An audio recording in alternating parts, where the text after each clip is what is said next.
My sister stole my childhood dream role by pretending to be me. A decade later, she mocked me at a casting call. Still auditioning for extras? I smiled, pulled off my mask, and said, "Actually, I'm the director." Her face crumbled as the crew walked past her. Still auditioning for extras? Brielle smirked, leaning close like she was sharing a private joke just between us. I pulled off my cap and glasses, looking her right in the eyes. "Actually, I'm the director." Her mouth dropped open as crew members bustled past, calling out greetings to me by name. For the first time in my life, Brielle had nothing clever to say. And for the first time in my life, I didn't feel small anymore. I grew up in Savannah, Georgia, a sleepy, moss-draped town that felt like it belonged to another century.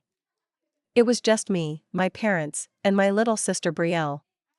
We weren't rich, but we were comfortable enough that I never went to bed hungry, even if Christmas presents sometimes came from the clearance rack. From the time I could speak full sentences, I wanted to be an actress. It wasn't about fame for me, it was about slipping into other people's lives, telling stories that mattered. I'd spend hours performing made-up monologues in the mirror or forcing Brielle to sit through backyard plays where I played every role. Brielle never had a solid passion for anything. One week it was gymnastics, the next it was watercolor painting. She dropped hobbies like dirty laundry. What she did have was looks, and she knew it early. She had this way of walking into a room and making people notice her without even trying. By the time I was 15, a rare chance floated into town. Our local community theater was partnering with the city's tourism board to shoot a regional commercial. It wasn't Hollywood, but it was a real, professional project, and a giant deal in our little world. I begged my parents to let me audition. They agreed, though honestly, they were never particularly invested in my dreams. Acting, to them, was something frivolous, a hobby, not a career. Still, they nodded along and told me to have fun. I poured myself into preparing. I studied the script until I could hear the lines in my sleep. I picked out my best outfit, a simple white blouse, dark jeans, and my lucky gold pendant. The night before the audition, I left my paperwork neatly stacked on the kitchen counter, right by Mom's morning coffee mug. I woke up the next morning to silence. The house was empty except for a note on the fridge, "Took Brielle to auditions early. Good luck later." Mom confused, I threw on my clothes and biked like a maniac downtown. By the time I burst into the community center, gasping for air, the receptionist frowned at me. "I thought you already auditioned," she said, looking down at her clipboard. I stared at her. My brain stumbled around, trying to make sense of it. She pointed at a line next to my name, already marked auditioned. I found Brielle outside sipping a soda, basking in the late morning sun. "You auditioned?" I blurted, feeling panic claw at my throat. She shrugged, flicking her hair back like it was no big deal. "I just wanted to try," she said. "Anyway, they liked me. Guess it wasn't your role after all." I stood there, trembling, while Mom clucked sympathetically and Dad patted my shoulder. "Don't be selfish," they said. "It's just one opportunity." Selfish. That word branded itself on my soul. It was the first time, but definitely not the last, that I realized my parents didn't see me the way they saw Brielle. Not special. Not remarkable. Just serviceable. From that day forward, Brielle was the golden child. The commercial led to local modeling gigs, then small roles in indie projects around the Southeast. She never worked particularly hard, but doors seemed to swing open for her all the same. Me? I scraped by. I picked up shifts at a coffee shop, cleaned apartments, waited tables, anything to afford my acting classes. I traveled to Atlanta on Greyhound buses just to get to auditions that paid in little more than pizza and exposure. No one noticed. No one asked. No one cared. When Brielle got scouted by a modeling agency in Charleston, my parents practically threw a parade. They even took out a second mortgage to help her move into a downtown condo. I asked once, timidly, if they could help me pay for a summer intensive at the Atlanta Theater Conservatory. Mom pursed her lips. Maybe next year, sweetie. We're a little stretched thin right now. Next year never came. I moved to Atlanta by myself at 21, dragging 2 duffel bags and a lifetime of unmet expectations. My apartment was the size of a shoebox and smelled like mildew no matter how many candles I burned. I worked 2, sometimes 3 jobs, trying to patch together a life while still chasing auditions between shifts. There were nights I cried myself to sleep, wondering why I kept going. But somehow, I always did. A few small roles trickled in, a supporting character in a student film, a one-liner in a forgettable cable show. Nothing life-changing. Nothing that made me feel like I'd made it. Then, in my late 20s, something shifted. Through a contact from an unpaid project, I got offered a behind-the-scenes internship on a real film set. It wasn't glamorous. I fetched coffee, moved cables, and organized scripts. But it was the first time anyone treated me like I mattered. I fell in love with directing almost immediately. I loved shaping the story, building the mood, and helping actors dig deeper. For the first time in my life, I wasn't chasing a spotlight someone else could steal. I was building the stage. By 32, I had directed 2 indie films that made modest waves at film festivals. I wasn't famous, but in my world, I was starting to earn respect. When a production company offered me the chance to direct a full-length streaming series set in Savannah, my hometown, it felt like destiny. Coming back was surreal. The city looked the same: cobblestone streets, horse-drawn carriages, oak trees arching over old brick roads, but I wasn't the same scared girl who had left. Casting day came. I dressed down intentionally: jeans, sneakers, a plain black tee, a hat pulled low. I wanted the focus to be on the talent, not me. I sat in the back of the auditorium with the production team, quietly observing. Actor after actor took the stage. Some were incredible, others forgettable. Then, halfway through the morning block, I heard a familiar name. Brielle Monette. I blinked. And there she was. Brielle, in her designer dress and perfect makeup, striding onto the stage like she already owned it. I felt like the air had been punched out of me. She hadn't recognized me, or if she had, she didn't let it show. She read for the lead role. She was still beautiful, still polished. But something was missing. The heart wasn't there. It was like she was playing a role without understanding it. When she finished, she sauntered over to the table where the producers sat. She didn't even look at me at first. But then, as she leaned across the table to hand over her resume, her eyes flickered to mine. And that's when she smirked. "Still auditioning for extras?" she whispered, so low the others didn't hear. My hands clenched under the table. Slowly, calmly, I pulled off my cap and glasses. Met her gaze head on. "Actually," I said, voice even, "I'm the director."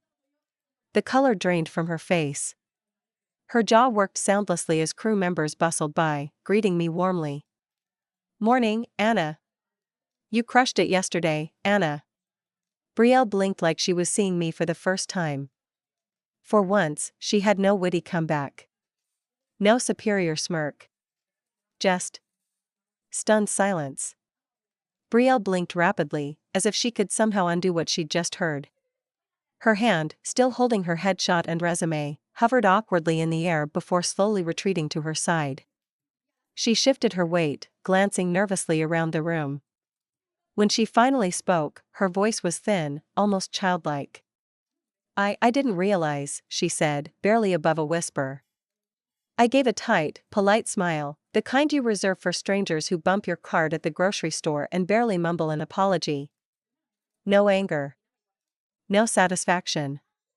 Just a quiet acknowledgement that the tables had turned. The producers politely thanked her for coming, and Brielle turned on shaky heels, clutching her designer handbag like a lifeline as she made her way toward the exit. I didn't watch her leave. I didn't have to. The moment the door clicked shut behind her, I felt a strange emptiness settle in my chest. Not triumph. Not revenge. Just a quiet, echoing space where all the old hurt used to live. The rest of the auditions blurred by. I gave notes, discussed callbacks with the team, smiled for all the right people.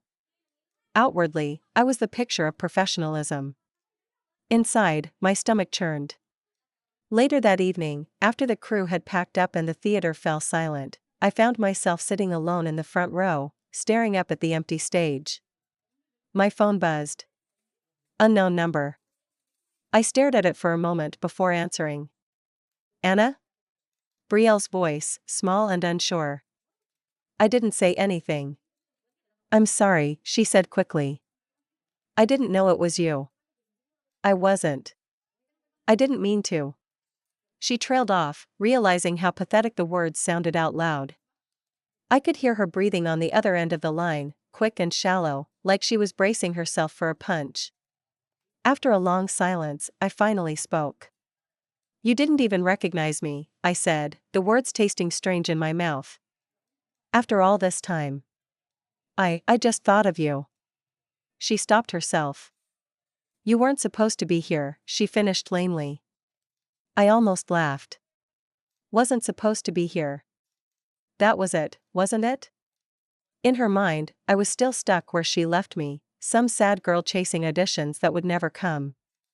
I leaned back in the creaky theater seat, staring up at the ornate chandelier above. You know, I said slowly, it's funny. I spent years thinking about what I would say if I ever saw you again. Dreaming about some perfect moment where you finally saw me, really saw me, and realized what you'd done. I swallowed. But standing there today, I realized I don't need that anymore. Silence crackled between us. I was a kid, Anna, she said finally, her voice breaking. I didn't know what I was doing. I saw an opportunity and I took it. I didn't think it would hurt you so much. I closed my eyes. Maybe she had been just a kid. But my hurt hadn't stayed small and childish. It had followed me into adulthood, whispering doubts into my ear every time I stepped into a casting room, every time I looked in a mirror and wondered if I was enough. You never apologized, I said quietly. I'm apologizing now, she said. Please. Can we talk? In person? Please, Anna. I don't have anybody else here. That last part slipped out so fast, so raw, that it startled me. I sat there for a long moment, staring at the cracked leather armrest of the seat. I'll think about it, I said finally, and hung up. I didn't block her number. I didn't call her back either. That night, I walked through the still streets of Savannah, letting the thick, humid air wrap around me like a heavy blanket. The city hadn't changed. The gas lamps still flickered on the corners. The live oak still bent low over the sidewalks, like old ghosts bowing to no one. But somehow, everything looked different. Or maybe it was just me. A few days later, after the first round of callbacks wrapped, I found an envelope slipped under the door of my temporary rental house. It was a letter. Handwritten. From Brielle. The handwriting was messy, not the careful, pretty script I remembered from high school, but rushed and uneven, like she'd been afraid she would lose her nerve halfway through. Anna, I don't expect you to forgive me. I don't even know if I deserve it. I spent so long pretending I had it all figured out. But the truth is, I've been lost for a long time. You chased your dreams the hard way. You bled for them. You earned everything. I just took shortcuts. And now, I don't even know who I am anymore. I'm sorry for everything, for stealing from you, for mocking you, for thinking I was better. I wasn't. I'm not. You don't owe me anything. But if you ever want to talk, I'm here. Love, Brielle. I read it 3 times. Each time, the words hit a little differently. I didn't cry. Maybe the hurt had already burned itself out, leaving only ashes behind. Maybe I had finally built a life sturdy enough that even Brielle's apology couldn't shake it. I folded the letter carefully and set it on the kitchen counter. I didn't call her. But I didn't throw the letter away either. I kept Brielle's letter tucked between the pages of an old novel I had brought with me from Atlanta, one I hadn't even opened since arriving. Every night, after long hours on set, I'd come home and glance at that book sitting on the corner of the coffee table. And every night, I told myself, not today. Some wounds didn't scab over just because someone finally said sorry. Especially when that apology was a decade too late. The days blurred together. Filming started. Early mornings, long nights. Scripts are rewritten at midnight. Creative arguments with producers. And yet, somewhere underneath all of it, I felt a low, constant hum in my chest. Not quite angry. Not quite grief. Maybe just unfinished business. 2 weeks after the auditions, on a muggy Wednesday evening, I stepped out of a production meeting and found Brielle sitting on the curb outside the building. No makeup. Hair pulled into a messy bun. Wearing an old oversized hoodie and leggings that had seen better days. She looked normal. Humans. Not the effortless goddess I remembered from my teenage years. Not the intimidating presence who had once stolen the spotlight without breaking a sweat. Just a woman. Just my sister. She stood up quickly when she saw me, brushing her hands down her thighs like she didn't know what to do with them. "I'm not here to cause trouble," she said, voice shaking slightly. I didn't know where else to go. I didn't say anything. Just watched her. "I saw the flyers around town," she added quickly, fumbling. "The ones with your name on them. Directed by Anna Monette. I didn't even know you kept our last name. I thought you would have changed it." I gave a small shrug. "I earned it," I said simply. Brielle gave a short, bitter laugh. "Yeah. You did." For a long moment, we just stood there, the humid savannah night wrapping around us. Finally, she spoke again, softer this time. "Would you maybe have coffee with me? Just to talk? No expectations. No whatever." I looked at her, really looked, for the first time in a long time. I saw the fine lines around her eyes that makeup used to hide. The way her shoulders curled inward, like she was trying to make herself smaller. The fear in her expression, covered poorly by a shaky smile. For once, she wasn't performing. After a pause so long it made her visibly squirm, I nodded. "One coffee," I said. "That's all." Her shoulders sagged in relief. We agreed to meet at a small coffee shop a few blocks from the waterfront, an old place called Gallery Espresso.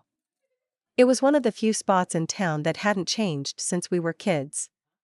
Back then, we used to come here after school with friends, giggling over overpriced smoothies and pretending we were cooler than we actually were. Now it felt like neutral ground. I arrived first, sliding into a booth in the far corner, my back to the wall, habit more than anything else. When Brielle walked in, she looked around nervously before spotting me and hurrying over. We ordered coffee for me. Chai latte for her, the same thing she always used to get.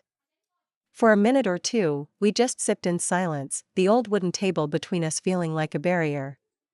Finally, she broke it. "I'm not proud of who I was," she said. "Especially to you."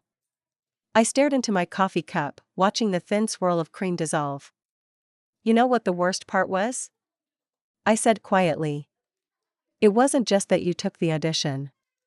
It was how you acted like it didn't even matter. Like my dream was just some crap thing you could pick up for fun and then toss aside when you got bored." Brielle's eyes filled with tears. "I didn't understand back then," she whispered. "I really didn't. I was used to being good at things without trying. And you cared so much. It scared me, Anna. How much you wanted it. How serious you were." I looked up at her. "You made me feel crap for caring." Her face crumpled a little at that, like the words physically hurt. "I know," she said. "And I hate that. I hate that I was that person to you." Another long silence stretched between us, thick and heavy. "You know," I said after a while, after you left for Charleston, Mom used to tell people about all your modeling gigs. Show your magazine spreads to everyone at the library. But she never mentioned my plays. Never even came to one. Brielle's hands twisted in her lap. I thought you didn't want me there, she said. I thought you hated me. I gave a short, humorless laugh. I envied you. That's different. We sat there, picking at old wounds like kids picking scabs, knowing it would hurt but somehow unable to stop. I was scared you were better than me, she said suddenly. Because you worked for it. And deep down, I think I knew that was something I couldn't fake. It was the most honest thing she'd ever said to me. For the first time in years, I felt a crack in the wall I had built around my heart.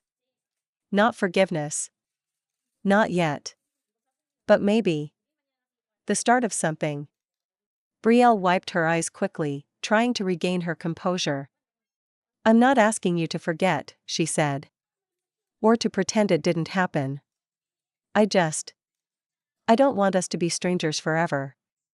I sipped my coffee, letting the warmth anchor me.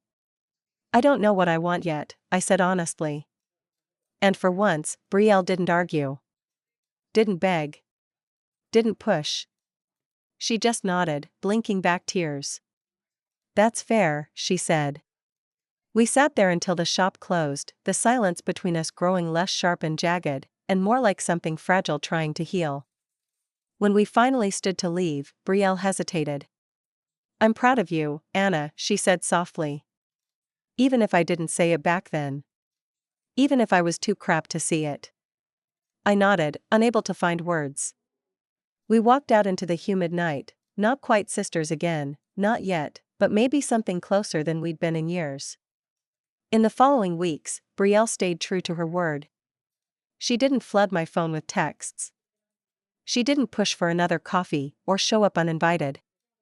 Instead, she kept her distance, respectfully, cautiously, like someone who understood just how fragile the bridge between us really was. It was strange. After years of feeling invisible next to her, I now felt hyper-aware of her, but not in the way I used to. Before, being around Brielle had felt like standing next to a bonfire, too bright, too hot, too easy to get burned. Now, she felt more like a candle flickering in the corner of a room, still there, but quieter, unsure if she belonged. Production on the show consumed most of my time. We filmed in the sweltering heat, battling mosquitoes, unpredictable rainstorms, and every logistical nightmare you could imagine. And yet, for the first time in my life, I didn't mind the chaos. I wasn't chasing someone else's dream anymore. This was mine. Still, some nights after long shoots, I found myself thinking about that letter. About that night at Gallery Espresso. About Brielle sitting across from me, stripped of all the armor she used to wear so easily. Part of me wanted to call her. Part of me didn't trust her enough yet. I wasn't sure if that would ever change. One Friday evening, after wrapping a cruel 12-hour shoot, I wandered into a bookstore near Forsyth Park just to breathe. I didn't expect to see her there. Brielle was tucked into a chair in the back corner, wearing jeans and a soft flannel shirt, her legs curled up underneath her. She was reading, oblivious to the world around her. For a moment, I just watched her. There was something achingly familiar about the sight, like we were kids again, sneaking into the library after school, daring each other to explore the grown-up sections. I must have made a sound without meaning to, because she looked up. Her face lit up with a tentative, hopeful smile. Hey, she said softly, closing her book and setting it aside. I hesitated, then walked over. Hey, I said, sliding into the chair across from her. Neither of us rushed to fill the silence. After a while, she glanced down at the book she had been reading, a thick paperback with a battered cover. I'm trying to figure out what I'm good at, she said, almost to herself. I raised an eyebrow. Besides modeling? She gave a wry little smile. Yeah. Besides pretending to be someone I'm not. There wasn't any bitterness in her voice. Just a kind of quiet resignation. I thought about taking some community college classes, she added. Maybe creative writing. Or art history? I don't know. I leaned back in my chair, studying her. It was easy to forget sometimes that Brielle had been just as trapped by our family as I had, only in a different way. Where I was overlooked, she was smothered by expectations she couldn't sustain forever. Maybe we had both been shaped by the same storm, just in opposite directions. You don't have to figure it all out right now, I said, surprising myself with how genuine the words sounded. She looked up at me, and for the first time in what felt like forever, there was no competition in her gaze. No rivalry. Just hope. Thanks, she said. We talked for a little while longer, about nothing and everything.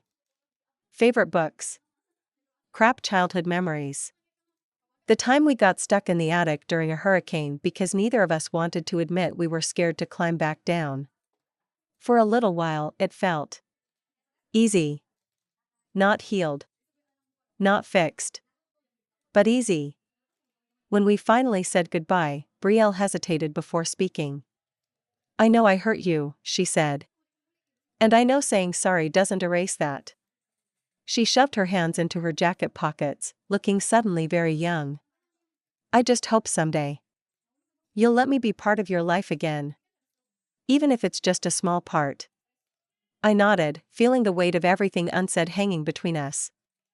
I'll think about it, I said. And I meant it. The next few weeks were a strange kind of dance. Sometimes Brielle would text me articles about filmmaking or photography. Sometimes I'd send her links to writing workshops or adult education classes.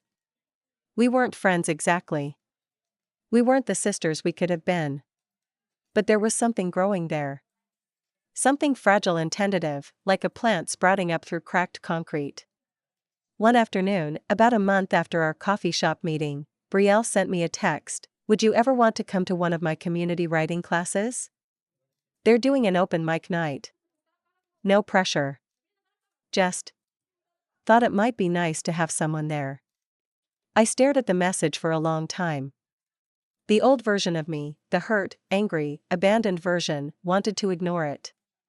Wanted to let her feel what it was like to be unsupported. But the version of me who had fought like hell to build a life, to find meaning, to be stronger than my pain, that version hesitated. Maybe it was time to stop keeping score. Maybe it was time to see who we could be, instead of mourning who we weren't. I typed back, slowly, yeah.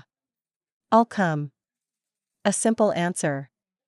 But maybe, just maybe, the first real step forward. The open mic night was held at a tiny community center on the edge of town, the kind of place that smelled faintly of old books and spilled coffee. Rows of mismatched folding chairs were set up facing a small stage cobbled together from plywood and heavy curtains. I slipped into a seat at the back, unnoticed. Brielle was near the front, clutching a wrinkled sheet of paper. I could see her hands trembling from across the room. When her name was finally called, she hesitated for a second too long, just long enough that a few people started clapping encouragement. Then, she squared her shoulders and walked up. Her voice quivered at first, but steady as she read a short story she had written, about two sisters growing up in a house full of invisible walls. It wasn't subtle. It didn't have to be. She was talking about us. When she finished, the applause was polite but sincere. She caught my eye as she stepped down, and I gave her a small nod. Later, as the room emptied out, she approached me nervously. Thanks for coming, she said, her voice almost breaking. You did good, I said. She smiled, not the bright, blinding Brielle smile that used to make everything about her, but a small, shy one. Real. It could have ended there. It almost did. But life has a funny way of setting up the final act if you're patient enough. A few weeks later, we were deep into production for the show's pilot episode. We were still short a couple of secondary roles, background parts, but important ones. A casting call went out across town. Savannah isn't a big city. Word travels fast. It wasn't long before I heard from one of the casting assistants that Brielle had auditioned again, under a different name this time. I wasn't angry. Actually, I found it almost amusing. Old habits, after all, die hard. My producers came to me privately about it. She's recognizable, one of them said delicately. Not famous, but photogenic. She'd look good on screen. They were right. Brielle still had that spark, the camera loved her, even if time had softened the edge. The question hung unspoken in the air, should we cast her? I didn't answer right away. Instead, I spent the next few days watching her audition tape over and over. It wasn't just vanity on her face. There was something else. Desperation. A need to belong somewhere. To matter again. It would have been easy to cast her. Easy to let old wounds blur my judgment, one way or the other. But I didn't want it to be easy. I wanted. Right. So I made a decision. We called her in for a second callback, a formality, but also an opportunity. When Brielle walked onto set, she was radiant, not in the polished, perfect way she used to be, but in a real, anxious, human way. She wore a simple blouse and jeans, makeup light, hair pulled back. She spotted me immediately but didn't look away this time. Instead, she approached, eyes steady. "Anna," she said softly. "Thank you for giving me a chance." I smiled. Professional. Warm. Distant. "We'll see how today goes," I said simply. We ran a few scenes. Nothing fancy, basic reaction shots, simple lines. She was good. Not brilliant, not unforgettable, but good. Good enough. When the session ended, I gestured for her to stay behind while the others filed out. She stood there nervously, shifting her weight from foot to foot. I took a deep breath. "You're talented, Brielle," I said carefully. "You always have been." She blinked, surprised by the compliment. "But this role," I continued, "it's not just about looking good on camera. It's about reliability. About knowing the story we're telling. About understanding your place inside it." She opened her mouth, maybe to defend herself, but I held up a hand. "It's a small part," I said. "You'd be playing a waitress. One line, maybe two. Background in most scenes." Her face fell. It was subtle, just a flicker, but I caught it. "I understand if that's not what you were hoping for," I said, voice gentle but firm. She hesitated. For a long moment, I thought she might turn and walk away, back into the version of herself that couldn't handle being anything but the star. But then she nodded, swallowing hard. "I'd be grateful," she said. And somehow, I believed her. We shook hands. Professional. Polite. I watched her leave the room, her shoulders a little hunched, her steps a little slower. It wasn't revenge in a sharp, cruel way. It was something better.